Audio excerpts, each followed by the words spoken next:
গত এক সপ্তাহ ধরে আমাদের মামুনুর মিল্টন ভাই অফিস করে না। আমরা এলাকার জনগণ ইউপি সদস্য অনেক বিভ্রান্ত। ওনার পদত্যাগ চাই। আওয়ামী লীগ থেকে স্বতন্ত্র কাছে উনি এই পরিষদে আজ থেকে ঢুকবে না, এই আশা ব্যক্ত। আজকে আমরা এখানে সমবেত হয়েছি ফ্যাসিস্ট স্বৈরাচারের দোসর আইমা রসুলপুর ইউনিয়নের নিষিদ্ধ ঘোষিত চেয়ারম্যান মামুনুর রশীদ মিল্টনের অপসারণের জন্য আমরা মানববন্ধন আমরা করেছি, বিক্ষোভ করেছি এবং তাকে আমরা এখান থেকে আমরা অবাঞ্ছিত ঘোষণা করেছি। আমরা চাই তাকে অনতিবিলম্বে তাকে ইউনিয়ন পরিষদ থেকে অব্যাহতি প্রদান করা হোক। পরে চেয়ারম্যান এই পরিষদে বসে না।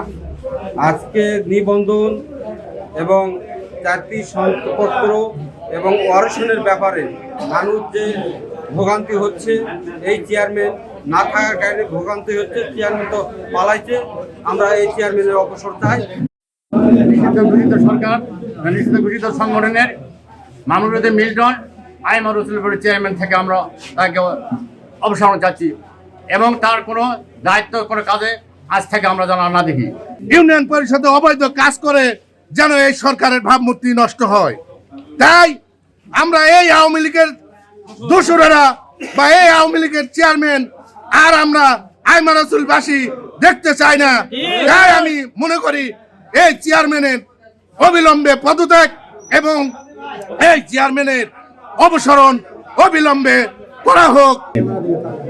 এই স্বপন আবু হযরত তারই দোসর এই চেয়ারম্যান মিল্টন, তার অপসারণ আমরা চাই আইমাবাসীর পক্ষ থেকে।